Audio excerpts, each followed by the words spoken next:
Okay, good evening sa tanan. Alright, we are on the last part of the series of our lesson for the book of Ruth. So, last Thursday, if you were here with us, okay, if you were here with us last Thursday, we talked about Ruth chapter 3. Okay? So, of course, we learned what happened in Ruth chapter 3. Ruth and Naomi knew that Boaz is one of the nearest kinsmen. Okay? So again, one of the nearest kinsmen, that means he is not the nearest, though he is one of the nearest. Okay. However, there is a kinsman nearer than him. Okay?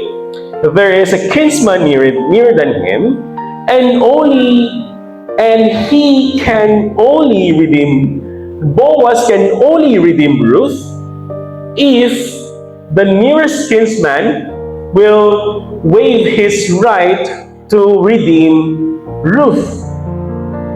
Okay?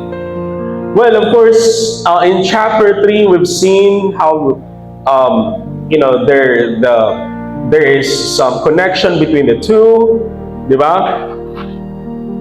However, in a relationship, it is not just all about what you feel. Right? It's not all about feelings, right? So, it's,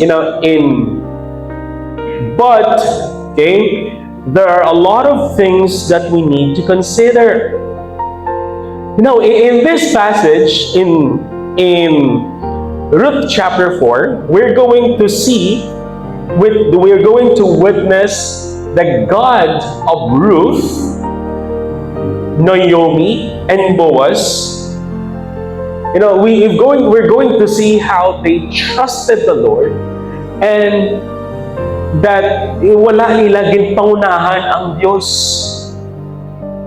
Di ba? Because, what the world is teaching us, me, you against the world.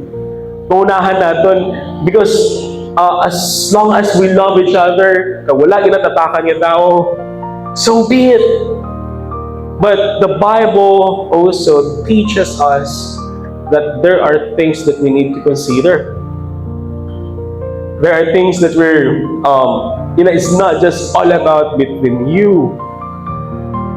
And most especially, it is always between you, God, right? And we're going to see that in chapter 4. Okay? So our text for this month is Proverbs chapter 4, verse 23. The Bible says, "Keep thy heart with all diligence, for out of it are the issues of life." Now, right here, I'm going to mention three things. Okay, I'm going to highlight three things in this passage. Okay, in Ruth chapter 4. So the first thing that that we can see in the passage is that we have an all-knowing God. Diba? God is all-knowing. He knows what you need, and He knows what's best for you. What we think what's best for us may not necessarily best what is best that God has given to you. Okay? Now, I want you to please look at verse number 1. So, the Bible says, "Then went Boaz up to the gate, and sat him down there. And behold, the kinsman of whom Boaz came by, unto whom he said, Ho, such a one, turn aside, sit down here. And he turned aside and sat down." So, if you remember last week, Boaz was aware of that there is a nearer kinsman than him. Right? He's one of the nearest kinsmen, but he's not the nearest. Okay? So, right now, in Ruth chapter 4, they met. Nagstoryanay sila. Okay? Now, if we go back, let's go back a little bit to Ruth chapter 3. Okay? This is what Naomi told to Ruth. Okay? So after the things that, what happened to the threshing floor at that time, so this is what Naomi told to Ruth. Then said she, "Sit still, my daughter, until thou know how the matter will fall. For the man will not be in rest until he have finished the thing this day." You know, this was Naomi told to Ruth. However, when things like this happen to us, a lot of us, we find it hard, we find it difficult to obey. Diba? Kumbaga, they know sa Tagalog pa, may balakid. Right? May balakid sa pagmamahalan ni Ruth at ni Boaz. And that's the nearer kinsman, which is nearer than Boaz. Instead of neglecting their culture, the standard, what Naomi did is that, sit still. Sit still, my daughter. Kalma lang. Right? You see, until they'll know how the matter will fall. If you are probably in this situation, you'll see yourself, no, hindi ka maribotay. Talagsalan ni kakatabo sa akon, among panina tabo, di ba? Nga, may balakid pa, may hindrances pa. But Naomi just told Ruth, sit still, my daughter. What we can only see here is, somehow a difficult or probably a painful situation between these two people. And sometimes when these things happen to us, what we only see here is that the problem. We only see what's that, Lord, it hurts. And this is what Ruth and Boaz did. Sit still. Okay? Because if they really want to obey the Lord, they have to surrender this area of their life to Him.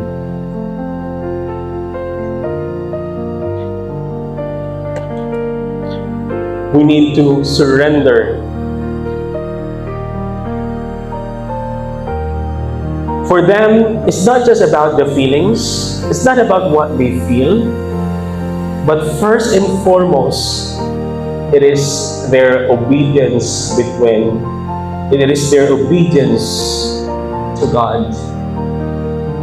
They know that if they would just do what they want according to their feelings, they have already disobeyed the Lord.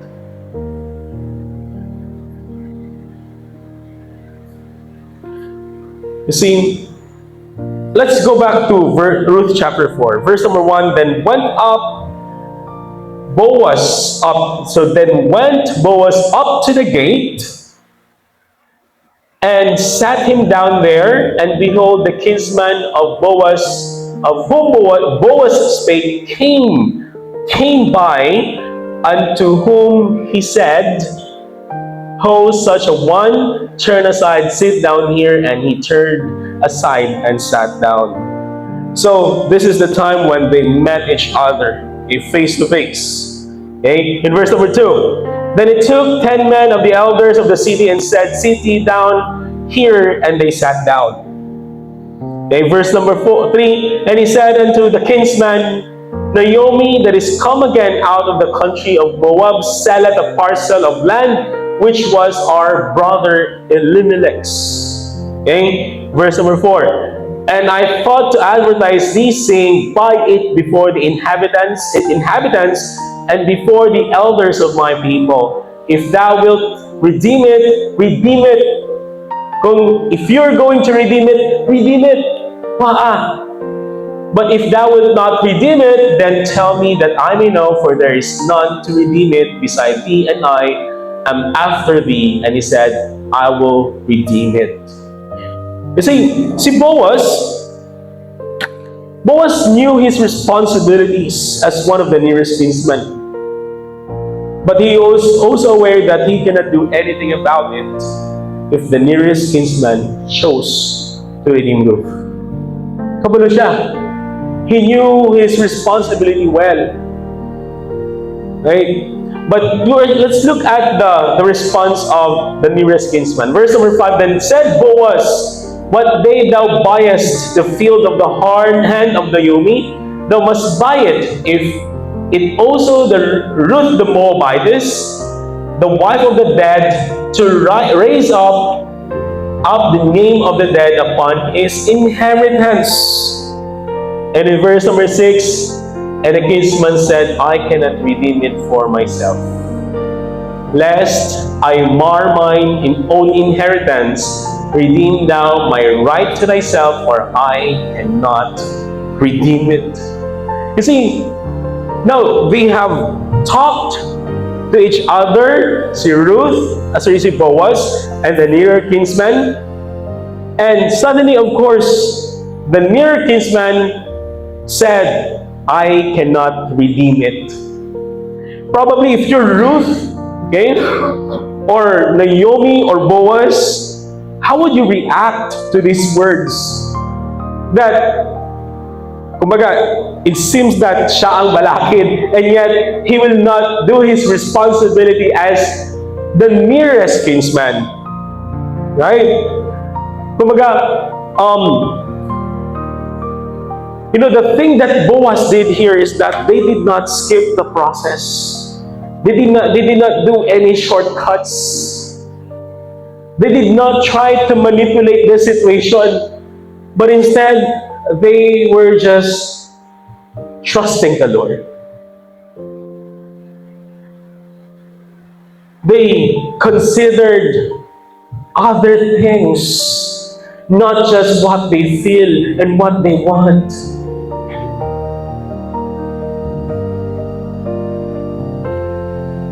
Instead of obeying what they feel, they just surrendered it to the Lord, and they just do what's supposed to be right. You see, one of the things that I realize in the area of love life is that if it is the will of the Lord, I believe that the Lord will orchestrate things. He will be the one to lead you. And of course, it has to be done according to the process. Pastor, ginobra ko ng tanan. Ginobra ko ng tanan, pero wala nag-work. Paano? I did my part, I obeyed you. And yet, what if wala nag-work? What if wala nag-work? You see, let me just show this incident or story to you in the Bible. This is Shadrach, Meshach, and Berdejo. So, of course, the story there is that there is a decree. Okay, there was a decree by the king then. Kung sino ang hindi magyaob sa image nga ako niya can be built, okay, will be thrown to the burning fiery furnace. So, of course, the story happened. The three of them did not bow down to the image.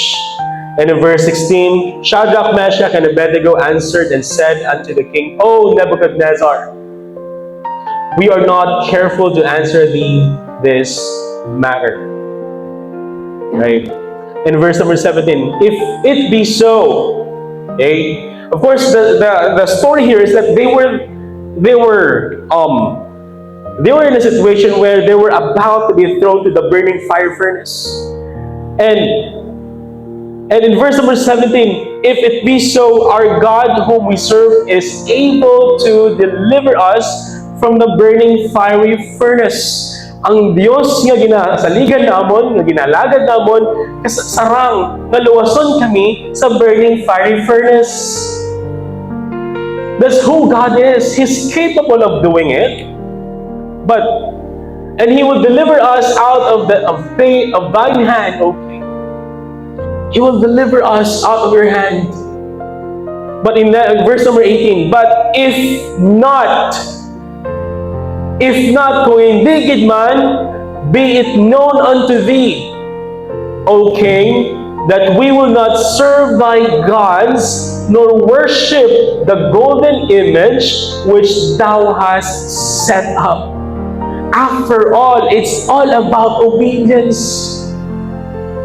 God may or may not redeem them, but what's in their mind is still obedience before God. It is also the same thing in the area of our love life. Sometimes things will not work the way we want it to be, but our obedience before the Lord matters the most. And this is what happened to Ruth, Naomi, and Boaz. It is easier for them probably to just skip the process and do their thing. And yet they did not.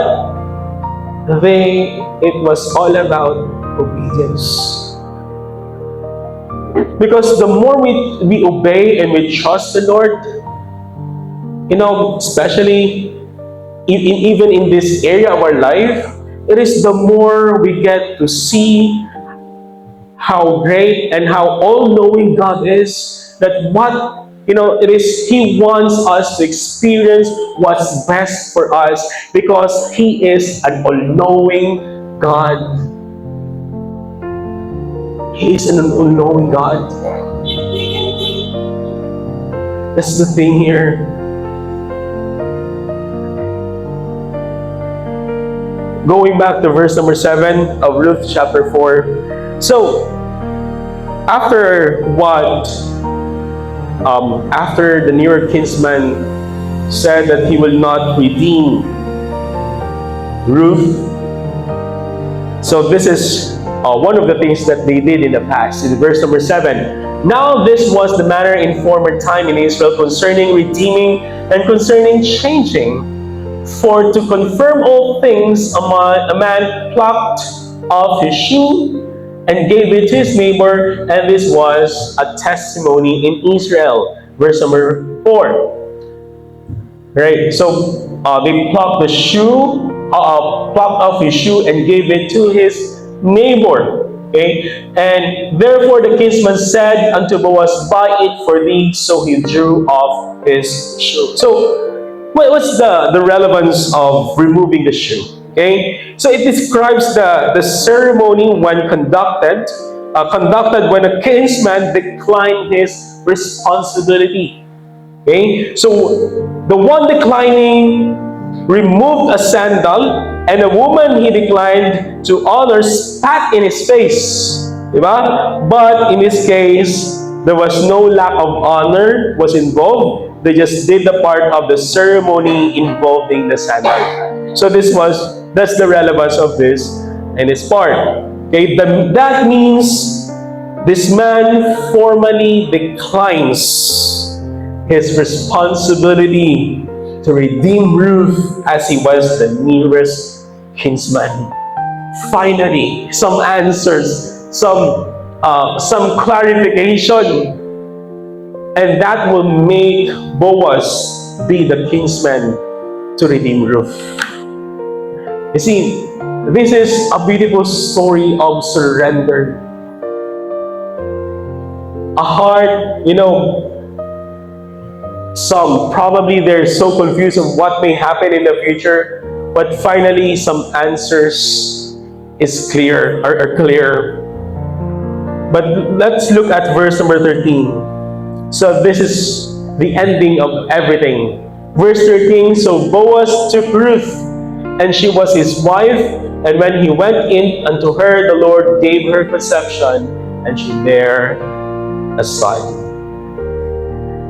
You see, we may see here that Boaz was married Ruth, but let us not forget the things that they went through, the process. That in all those things, the Lord orchestrated their love story. It was the Lord who authored the love story. In times like this, whether the Lord will grant our desire or not, let us surrender our hearts to Him and let Him write your love story. Let Him write your love story. Hindi pagpangunahi ang Diyos. Hindi pagpangunahi ang Diyos. Hindi do not just lean on your own understanding, on your own feelings. Because at the end of the day, right, the more we trust to our feelings, the more painful it will be for us. So that's an all-knowing God. Ruth, Boaz, and Naomi trusted an all-knowing God. The same thing with you. We serve an all-knowing God, and we have to trust Him and surrender this area of our life before Him. That's number one. Number two, He is a God that restores. He restores. In verse number 14, and the women said unto Naomi, Blessed be the Lord, which hath not left thee this day without a kinsman, that his name may be famous in Israel. And verse number 15, and he shall be unto thee a restorer of thy life, and a nourisher of thy old age, for thy daughter-in-law which loveth thee, which is better to thee than 7 sons hath borne him. If you were here last 2 Thursdays ago, remember when Ruth went back from Moab to Bethlehem, Judah, she said she was empty. She had nothing. Of course, we know what happened prior to it. It was the consequences of disobedience, and that's what happens when we disobey before the Lord.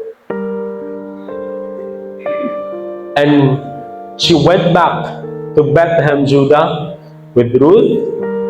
Suddenly, the Bible says, and he shall be unto thee a restorer of thy life, and the nourisher of thine old age, for thy daughter-in-law, which loveth thee, which is better to thee than 7 sons.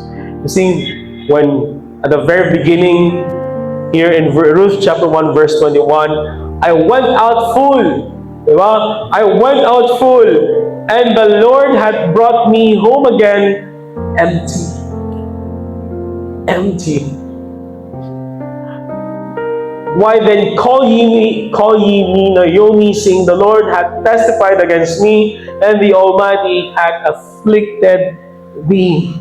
This is Ruth when she went with her family to go to the pagan nation, when she had everything she wants until her husband and sons died.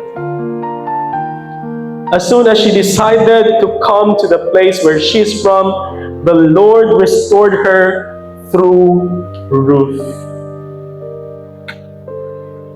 And most especially, Boaz. Boaz was one of the nearest kinsmen. Many times when we have a lot,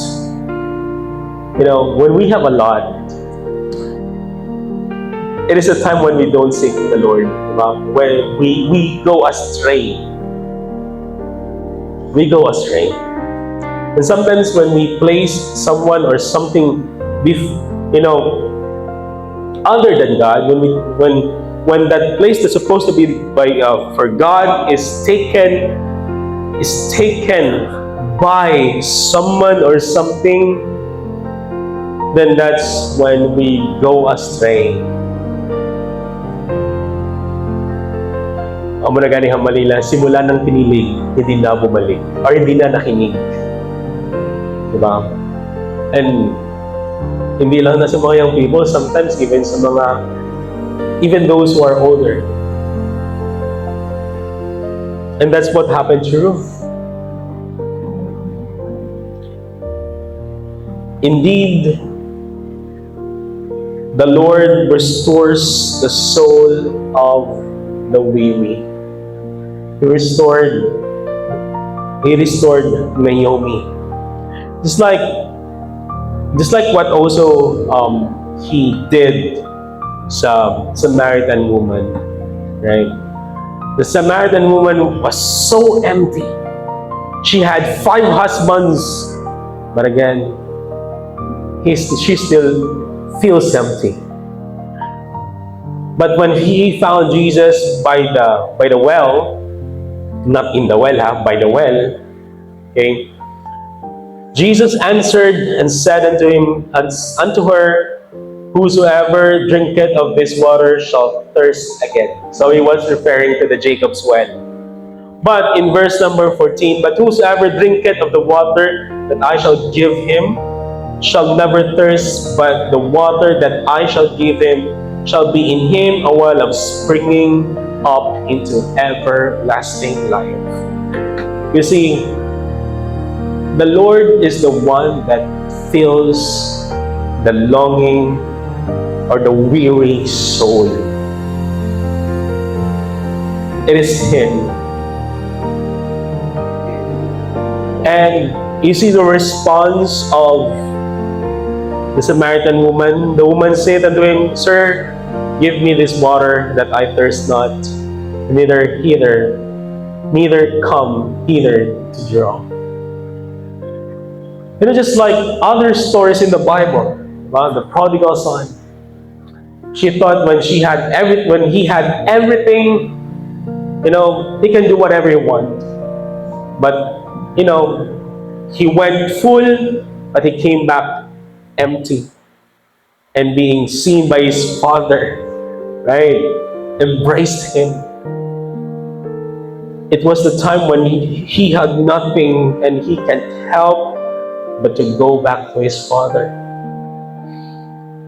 And sometimes, a lot of us, we are in that state of our life when you're empty. You know what? The only person that we can go as Christian is Jesus. Just go to Jesus, because He is the great restorer. He fills the soul of the weary, and He restores the hearts, the empty hearts. I pray that this reminds us that, other than trusting other people for our love life, why not go to Him? And the last one, we have seen also how sovereign God is, that after all of these things, He is in control. Well, He is in control of everything. In verse number 16 of Ruth chapter 4, and Naomi took the child and laid it in her bosom and became nurse unto it. In verse number 17, and the women, her neighbors, gave it a name, saying, there is a son born to Naomi, and they called his name Obed, for he is the father of Jesse, the father of David. You see, we all know what happened to Naomi in chapter 1. She lost her family except Ruth. And Ruth was with her when she decided to go back to Bethlehem, Judah.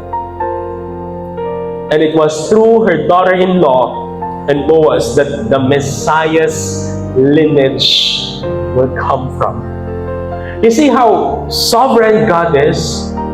Despite of what happened, despite probably Naomi could have been left there without a lineage next to her, but the Lord was in control of everything. We've seen how sovereign God is at the back of everything. He is in control. He is in control of all things that happened. God showed that He is on the throne and hasn't fallen on the throne. See, this is why, as young as you are, we need to surrender this area of our life, because after all, God is in control. He is God. He is sovereign. And you see, we know that it is through the lineage of David when Jesus Christ, the Messiah, was born. In verse number 5 of Matthew chapter 1, and Salmon begat Boaz of Rechab, and Boaz begat Obed of Ruth, and Obed begat Jesse, and Jesse begat David the king, and David the king begat Solomon of her that had been the wife of Urias. And in 16, let's jump to verse number 16. And Jacob begat Joseph, the husband of Mary, of whom was born Jesus, who is called Christ. So this is where the lineage of the Messiah was born. It came from. And it speaks to us, God is sovereign after all, that He is in control. You see how the Lord showed Himself of who He is in this chapter. That He is an all-knowing God. It goes back to Him. He is the God that restores. And He is a sovereign God. The God that we are talking in this Bible study, He is not the God who is made out of man's hands. He is the righteous, all-knowing restorer, a God who restores, sovereign, and the God in person of Jesus Christ. The God who died for us and the God who gave Himself for us. Young men and young women, I hope that this encourages you to, instead of trying to control the situation just for us to get what we want, especially in the area of the heart or love life, it all makes sense if we surrender this area sa aton kay Ginoo. Because after all, He is all-knowing. He is the one that restores, and He is a sovereign God.